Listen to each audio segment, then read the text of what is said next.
Lecture digestive system का हो चुका है, ठीक है। उसमें हमने डाइजेस्टिव ऑर्गन्स की बात की थी। आज small intestine, large intestine, then उसके बाद में हम बात करेंगे ग्लैंड्स की, जो डाइजेस्टिव ग्लैंड्स हैं, इसके बारे में बात करेंगे, ठीक है। 3 लेक्चर में जिन्हें भी जो नए स्टूडेंट्स आए हैं, वो 3 लेक्चर में जितना भी मैटर छूटा है वो ही नहीं, मैं साथ में जैसे ही सपोज दैट हमारा बायोलॉजी कंप्लीट के कागार पे होगा, जैसे लास्ट टॉपिक होगा, उसके हम नेक्स्ट डे ही मैं डाइजेस्टिव सिस्टम वापस करवा दूंगा दोबारा, जिन बच्चों का छूटा हुआ है। उसके बाद में ही नेक्स्ट केमिस्ट्री या फिजिक्स स्टार्ट करेंगे। तो आप निश्चिंत रहिए इस चीज को लेकर, क्योंकि आपका सिलेक्शन ही हमारा नाम है। आज आप सिलेक्शन लेके चले जाओगे तभी तो हम लोग जानेंगे, आप हो तभी तो हम लोग हैं, ठीक है। तो इस बात की चिंता मत कीजिएगा, आपका बिल्कुल एकदम सही तरीके से दोबारा भी करा दूंगा डाइजेस्टिव सिस्टम को। आगे हम बात करते हैं। देखिए, कल हमने आपको बताया था कि ये हमारी इसोफेगस है, इसी के साथ में इस जगह पर हमारा स्टमक है, और एक इस आकृति की यहाँ पे स्फिंक्टर्स पाई जाती है, एक यहाँ पे एक यहाँ पे। इसको बोलते हैं लोअर फेगस, इसोफेगस, स्पेंचर, इसको बोलते हैं अपने फंडिस, ये बीच वाला पार्ट फंडिस, पाइलोरिक स्पेंचर। यहां से स्मॉल इंटेस्टाइन स्टार्ट हो जाती है। इसी प्रकार से ये स्मॉल इंटेस्टाइन है, और ये यहां पे एक घुंडीनुमा संरचना ऐसे निकली हुई रहती है, और जस्ट इसके बाद से ही इस प्रकार की आकृति की लार्ज इंटेस्टाइन होती है। लार्ज इंटेस्टाइन होती है, ठीक है।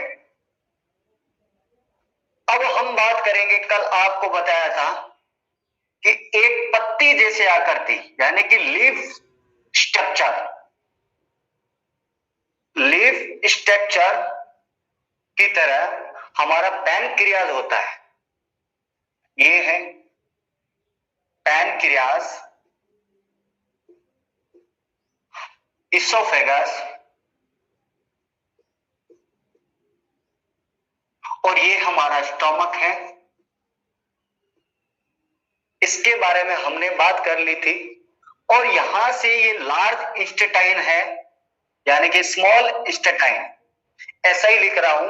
और ये जो आपको दिख रही है ये लार्ज इंटेस्टाइन है, यानी कि छोटी आंत और बड़ी आंत, ठीक है। हमने बात कर ली थी कल तक स्टमक के बारे में। आज हम बात करेंगे कि लार्ज इंटेस्टाइन। उससे पहले मैंने आपको बताया था, देखिए क्या है यहां पे, इस जगह पे, यहां पे हमारा लीवर होता है, इसी शेप का लीवर होता है।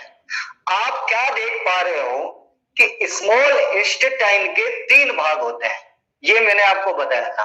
अब मेरे को एक बात बताओ, स्टमक के द्वारा, कल आपको बताया था कि स्टमक में जठर रस, यानी कि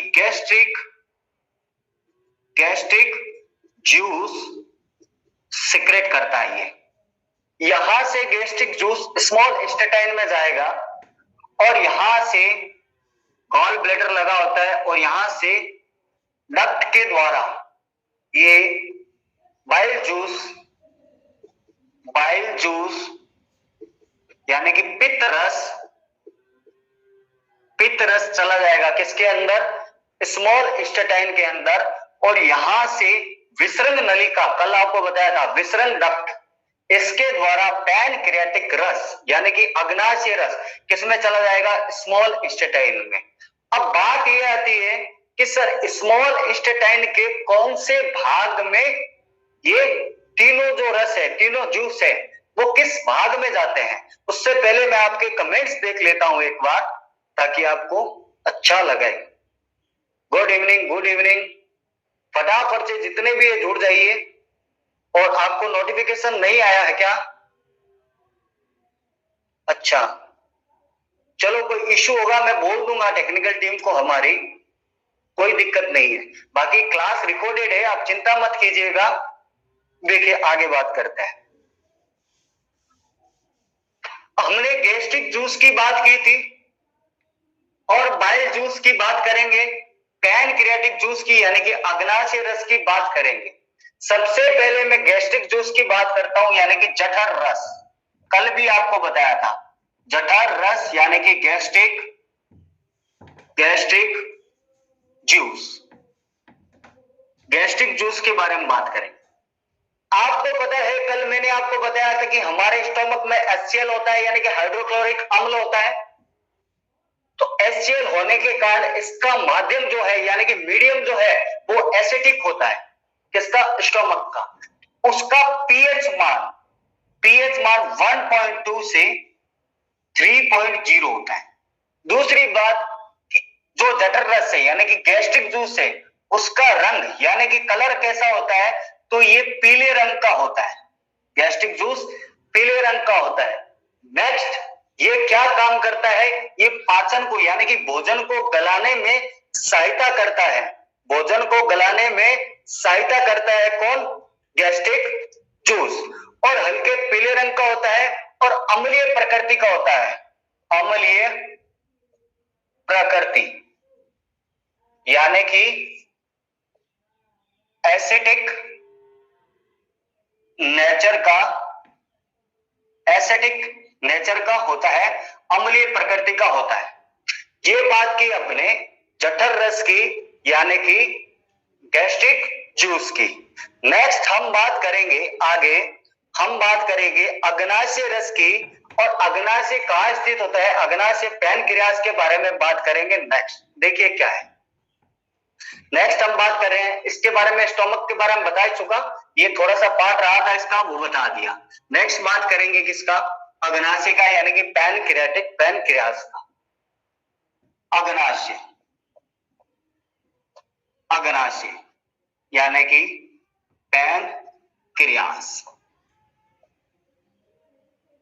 पैनक्रियाज की आकृति, सबसे पहले इसकी स्ट्रक्चर की बात करते हैं। इसकी आकृति आप फील कर पा रहे होंगे, आपको पत्ते जैसी आकृति दिख रही है यानी कि लीफ जैसी आकृति नजर आ रही है। बिल्कुल पत्ते जैसी आकृति दिखाई दे रही है आपको, ठीक है। अब मेरी बात सुनो, जैसे ही पत्ते जैसी आकृति दिख रही है, इसके अंदर इस प्रकार की सेल्स पाई जाती है, इस प्रकार की सेल्स पाई जाती है। और आपको कल बताया था कि हमारा अग्नाशय जो रस है वो किसके द्वारा उत्पन्न होता है यानी कौन बनाता है उसको। तो कल आपको बता दिया था कि बाह्य स्त्राव यानी कि एक्सोक्राइन जो लेयर है वही एफ सेल्स होती है उसमें, वही किसको बनाती है? किसको? तो ध्यान में रखिए कि पत्ते जैसी आकृति होती है और इसकी स्थिति की बात करेंगे कि कहां स्थित होती है। नेक्स्ट बात करेंगे कि इसका जो अग्नाशय रस का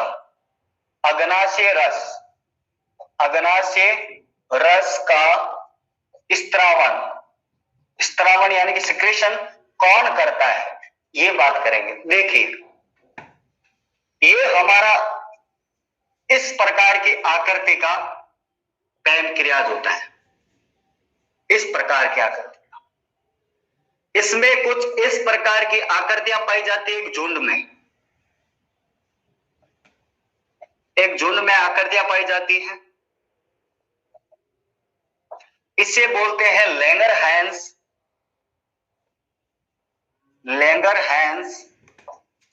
द्वीप कोशिका। इंग्लिश और हिंदी में नाम सेम है, लैंगरहैंस द्वीप सेल्स। क्यों? क्योंकि इसकी खोज, अग्नाशय की खोज यानी कि पैनक्रियाज की खोज, डिस्कवरी ऑफ पैनक्रियाज, वो खोज लैंगरहैंस ने की थी। अब ये लैंगरहैंस द्वीप कोशिका में कौन कौन सी सेल होती है वो जो ग्लैंड्स पढ़ाऊंगा उसमें बताऊंगा। आपको अभी इतना ध्यान रखना है, इसकी जो एक्सोक्राइन स्तर है, लेयर है, ये बाह्य स्तर यानी कि बाह्य भाग ये स्त्रावण करता है किसका? अग्नाशय रस का ये स्त्रावण करता है। और कौन करता है तो ध्यान रखना, एफ सेल्स इसका स्त्रावण करता है। लैंगरहैंस द्वीप कोशिकाएं इसका एंडोक्राइन स्तर होता है। और आउटर मोस्ट लेयर किसका स्त्रावण करती है? अग्नाशय रस यानी कि पैनक्रियाटिक जूस।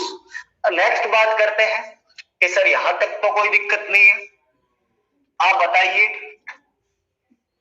कि नेक्स्ट में कि जो अग्नाशय रस है हमारा स्टम जो पैनक्रियाज है इसके रस होता है, इसका जूस होता है, उसमें कुछ किस प्रकार के एंजाइम्स पाए जाते हैं। क्यों?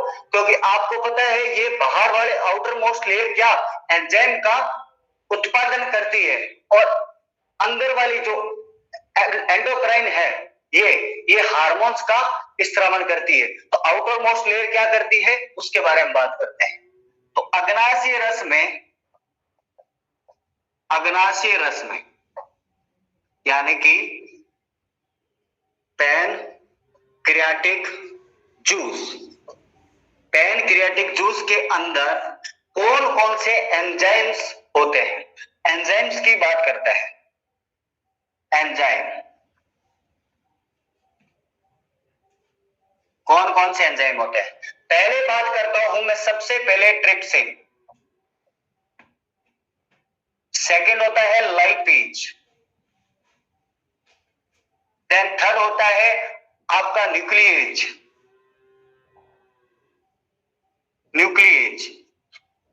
देन फोर होता है आपको काइमोट्रिप्सिन,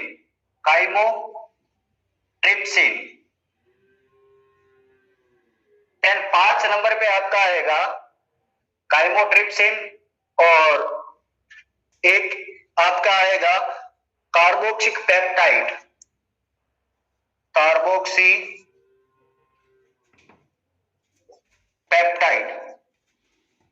पांच प्रकार के, पहला ट्रिप्सिन, लाइपेज, न्यूक्लिएज, क्राइमोट्रिप्सिन और कार्बोक्सी पेप्टाइड, इतने प्रकार के ये एंजाइम्स पाए जाते हैं। अब इनका कार्य क्या है? ध्यान से सुनना, मैं आपके कमेंट्स देख लेता हूं एक बार।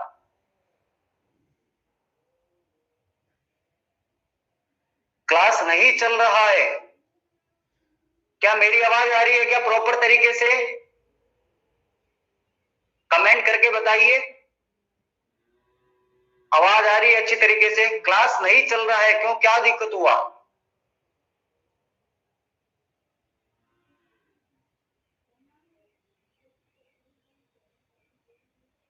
देखिए, अब पहला ट्रिप्सिन नाम का एंजाइम्स होता है, ध्यान रखना। इससे पहले मैं पीछे का बात बताता हूं। जैसे ही हमने मुंह के अंदर किसका पाचन हुआ? कार्बोहाइड्रेट का। उसके बाद में स्टमक में सिर्फ ऑनली किसका पाचन हुआ? प्रोटीन का। लेकिन आप याद करोगे कि इसके अंदर प्रोटीन का पाचन कौन करता है? पेप्सिन एंजाइम करता है, पेप्सिन।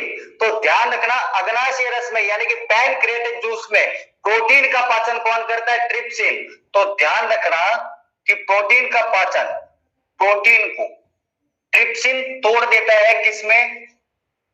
पेप्टाइडो में, पेप्टाइडो या प्रेप्टोज में, पेप्टाइडो या प्रेप्टोज में तोड़ देता है। नेक्स्ट बात करता हूं लाइपेज की।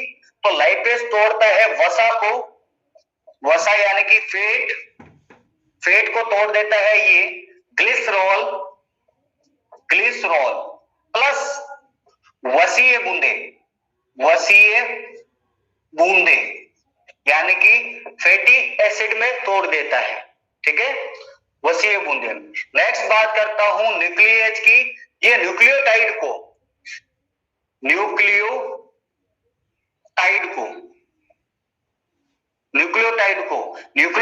में तोड़ देता है, न्यूक्लियोटाइड में, न्यूक्लिक अम्ल को, न्यूक्लिक अम्ल को, न्यूक्लिक अम्ल को न्यूक्लियस जो है वो न्यूक्लियोटाइड में तोड़ देता है। मैं आपके देख रहा हूं, बिल्कुल प्रॉपर तरीके से दिख रहा है।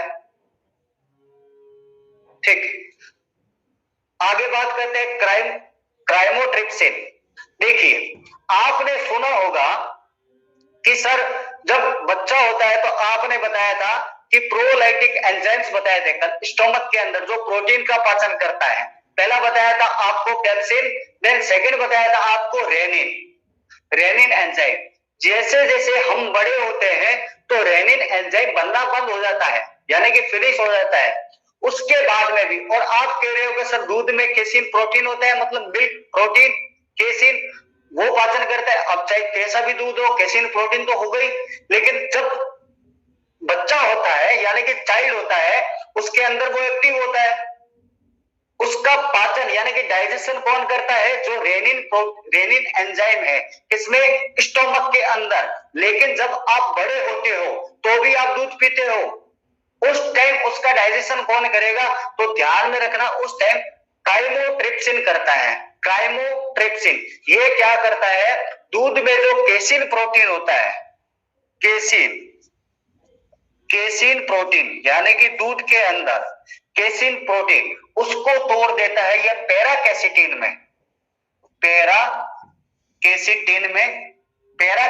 में तोड़ देता है। नेक्स्ट बात करते हैं हम कि पेप्टाइड्स, ये कार्बोक्सी पेप्टाइड्स है, तो ये पेप्टाइड्स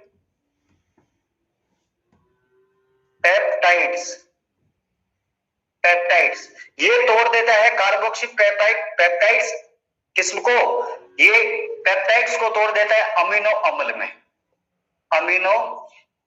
अम्ल में तोड़ देता है। दोबारा सुन लेना अच्छी तरीके से। अग्नाशय रस की बात करते हैं। अग्नाशय रस में कुछ एंजाइम्स पाए जाते हैं। प्रोटीन जो ट्रिप्सिन एंजाइम्स होता है वो पेप्टाइडोपेप्टोज में तोड़ देता है। मोस्ट इंपोर्टेंट ध्यान रखना, क्वेश्चन आया हुआ है बीपीएससी में। पहला, ट्रिप्सिन बताइए कि किसको तोड़ता है? तो ध्यान रखना, ट्रिप्सिन प्रोटीन को तोड़ता है।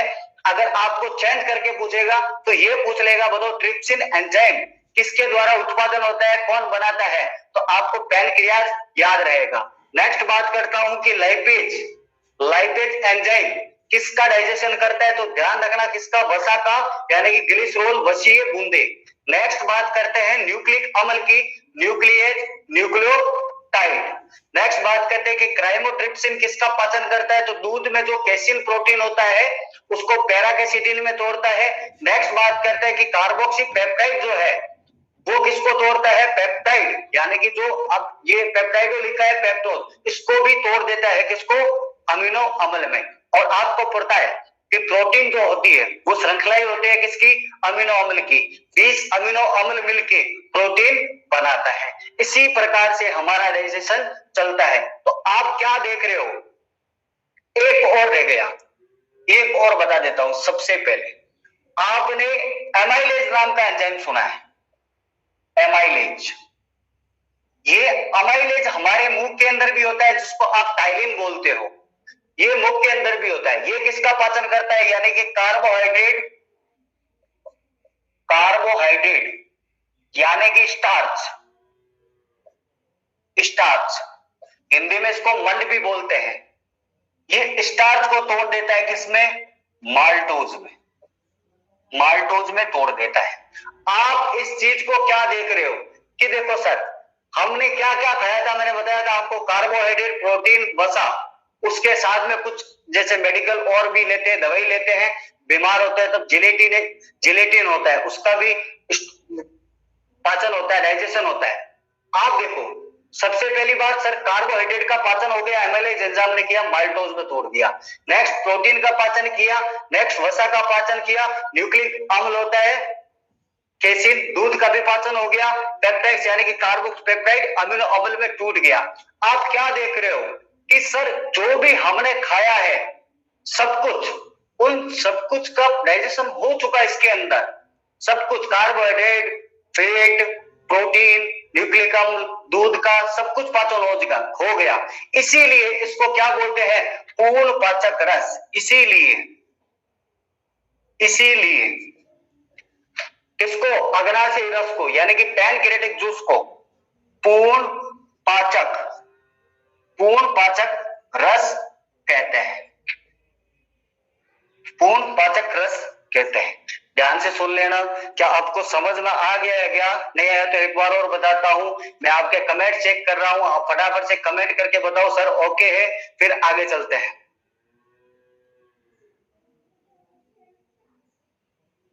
क्या आपको समझ में आ गया? कमेंट करके बताओ फटाफट। आदर्श राज, कन्हैया कुमार, मृत्युंजय,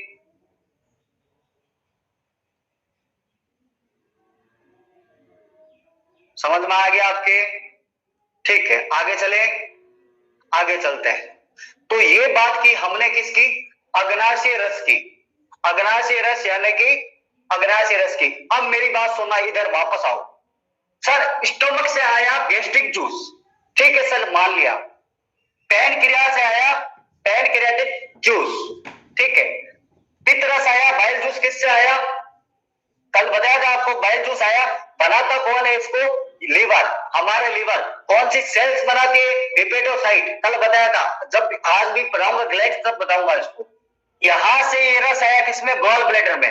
गॉल ब्लैडर से निकला कैल्सिसिस्टोकाइनेस नाम का एक हार्मोन होता है जो इसको संकुचन यानी कि दबाता है, प्रेस करता है। इस वजह से जो पित्त रस है, बाइल जूस है, वो किसमें चला जाता है? छोटी आंत में चला जाता है। अब आप देख रहे हो कि पित्त रस भी चला गया छोटी आंत में, पैनक्रियाटिक जूस भी चला गया छोटी आंत में, और गैस्ट्रिक जूस भी चला गया छोटी आंत में, यानी कि तीनों जूस चले गए। अब आगे क्या होता है देखिए। अब बात करते हैं किसकी? पित्त रस की। क्या सर पित्त रस बताइए।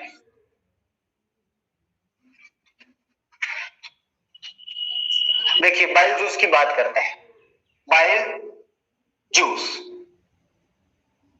यानी कि पित्त रस। सबसे पहले पित्त रस की बात करते हैं हम। तो पित्त रस का जो है, पित्त रस का मतलब पीएच मान, पित्त रस का पीएच वैल्यू बात करते हैं तो ये 7.7 होती है। नेक्स्ट बात करते हैं कि पित्त रस बनाता कौन है। तो ध्यान रखना कि पित्त रस यकृत द्वारा बनता है, यकृत द्वारा बनता है। नोट करके लिख लेना, नोट। लेकिन स्टोर मतलब इसका भंडारण, संग्रहण यानी कि भंडारण या स्टोर। सिर्फ स्टोर कौन करता है? वो करता है पित्ताशय यानी कि गॉल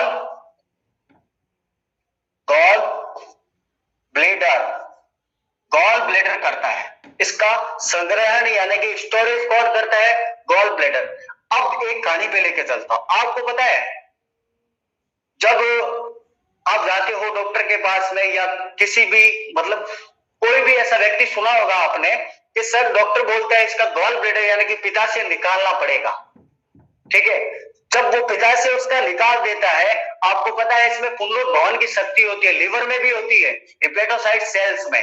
सबसे ज्यादा मनुष्य के शरीर में एक ही ऐसा अंग है जिसमें पुनरुद्भवन यानी कि वापस रिकवर ऑर्गन, वो एक ही चीज है जो लीवर है, उसमें वापस पुनरुद्भवन पाया जाता है, क्योंकि पूरा लीवर का ही पार्ट है ये, इसीलिए। तो इसके अंदर गॉल ब्लैडर को निकाल दिया जाता है डॉक्टर के द्वारा, और डॉक्टर को उसको बोला जाता है पेशेंट को कि आप है ना खाने पे थोड़ा ध्यान रखिएगा। खाने पे ध्यान रखने का मतलब ये नहीं है कि आप खाना छोड़ दो या कम कर दो, वो नहीं, आपको फेट खाना बना है। क्यों खाना बना है उसके लिए रीजन बताता हूं। क्योंकि जो ये इसमें कोई भी एंजाइम नहीं पाया जाता, किसमें? ये जो गॉल ब्लैडर यानी कि बाइल जूस है, इसमें किसी प्रकार का एंजाइम नहीं पाया जाता। तो नोट बनाकर एक और लिख लो, इसमें कोई एंजाइम नहीं पाया जाता है, कोई किसी भी प्रकार का एंजाइम नहीं पाया जाता है। तो सर बताओ, फिर आपने बोला कि वसा का पाचन करने के लिए सहायक क्यों होता है? वो इसीलिए होता है, ये सिर्फ हेल्प करता है किसकी? वसा यानी कि फेट के डाइजेशन के लिए, और कोई काम नहीं है।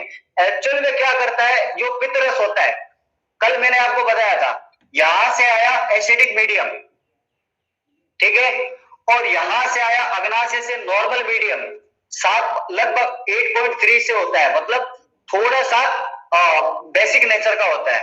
और बाइल जूस जो है वो किस स्मॉल इंटेस्टाइन में, तो तीनों रस जो मिल गए किसमें, स्मॉल इंटेस्टाइन में। तो आप ध्यान रखना कि जहां तक स्टोमक के बाद में भोजन के डाइजेशन के लिए आपको क्षार माध्यम यानी कि बेस मीडियम की आवश्यकता होती है, तभी भोजन पच सकता है। तो वो बेस मीडियम जो देता है वो कौन देता है, ध्यान रखना, ये पित्तरस ही देता है। क्यों क्यों पित्तरस देता है, क्योंकि इसमें सोडियम बाइकार्बोनेट पाया जाता है। लिख लीजिए कि पित्तरस क्यों देता है, क्योंकि इसमें सोडियम बाइकार्बोनेट, कार्बोनेट यानी कि NaCO3 पाया जाता है, सोडियम बाइकार्बोनेट पाया जाता है। और ये जो सोडियम बाइकार्बोनेट है ये किसको दे देता है, ये छोटी आंत के अंदर चला जाता है। इससे सारा मीडियम जो है छोटी आंत का वो बेस नेचर का हो जाता है, यानी कि क्षार माध्यम का हो जाता है। ये हमने बात की किसकी, पित्तरस की, पैनक्रियाटिक जूस की, गैस्ट्रिक जूस की बात की। अब मैं चलूंगा स्मॉल इंटेस्टाइन के जूस की। क्या आपको समझ में आ चुका है यहां तक, मुझे कमेंट करके बता दो, फिर आगे चलता हूं। आप कमेंट करके बता दो, हाँ सर आगे चलिए, मैं आपके कमेंट्स देख रहा हूं, बिल्कुल ठीक है। अब आगे चलते हैं, देखिए क्या है। यहां तक सर हमें समझ में आ गया है, आगे बताइए। मैंने कहा देखो एक बात और बताता हूं,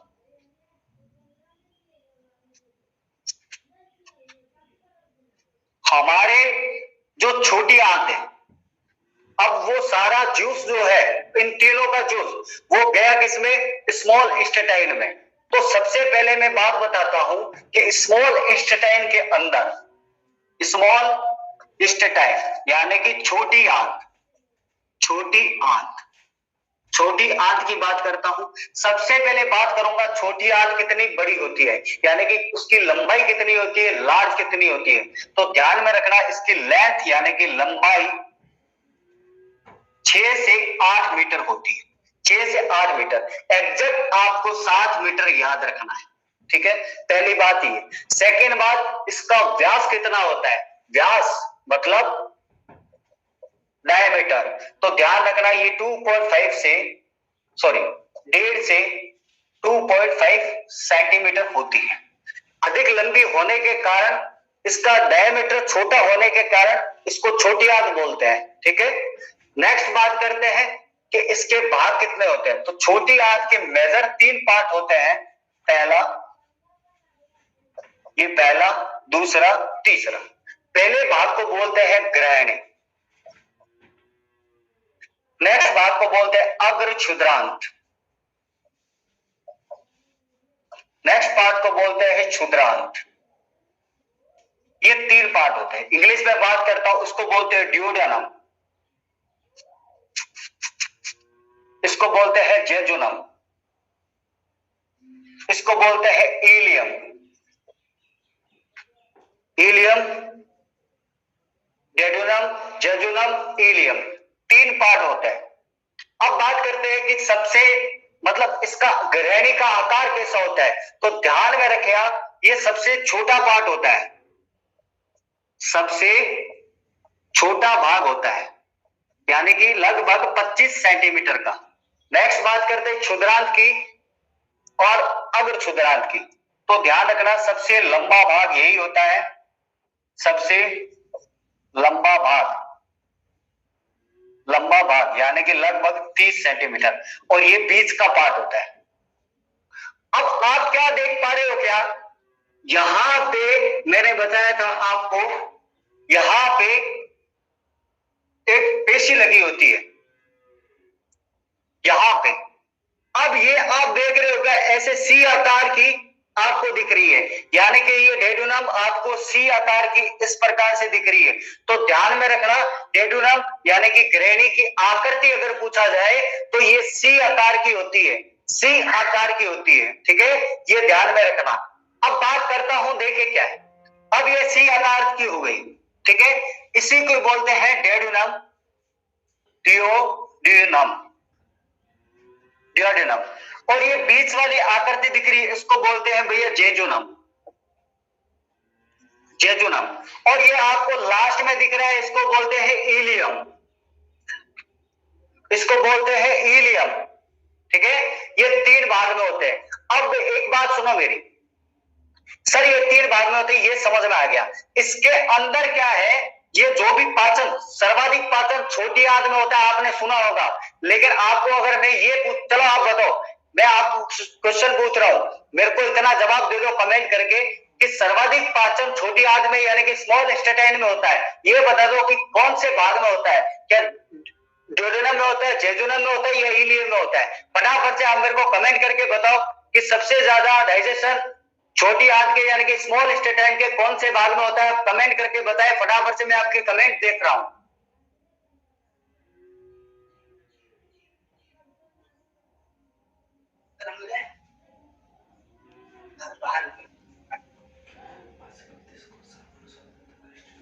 कमेंट देख रहा हूं आपके। सबसे ज्यादा डाइजेशन कौन से भाग में होता है बताइए।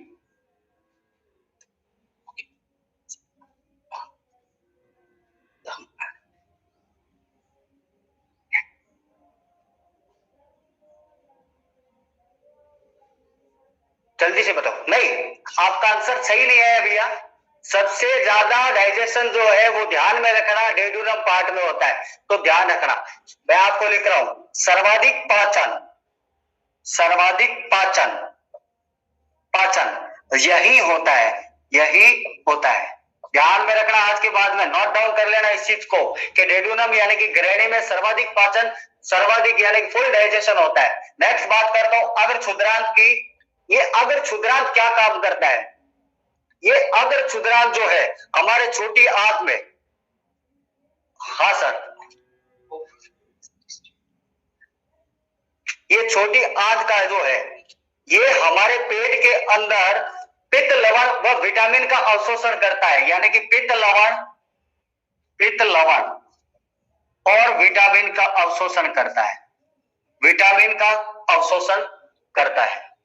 और क्षुद्रांत की बात करते हैं, क्षुद्रांत की, ये हमारे पेट के अंदर जैसे मान लो ड्रग्स, दवाइयां नहीं होती, दवाई आदि का इत्यादि का ऑब्जर्वेशन करते हैं। ठीक है, देखो आज थोड़ा टेक्निकल इश्यू होने की वजह से कल मिलते हैं, कल दोबारा कराऊंगा। चलो यहां तक दोबारा करा दूंगा आपको, ये जो सर्वाधिक पाचन, विटामिन, पित्त, लवण तक का, यहां तक मैं आपको दोबारा कराऊंगा। यहां से फिर आगे आपको समझ में नहीं आएगा, नहीं तो आज थोड़ा टेक्निकल इश्यू होने की वजह से कल मिलते हैं। इसका एक और लेक्चर बचा है जो ग्लैंस कराऊंगा आपको, छोटी आंत दोबारा करा दूंगा, कोई दिक्कत नहीं है। उसके बाद में अपन लार्ज इंटेस्टाइन करेंगे, उसके बाद में जो ग्लैंड्स है, डाइजेस्टिव ग्लैंड्स, उनके बारे में बात करेंगे। धन्यवाद, इसी तरह जुड़ते रहिए।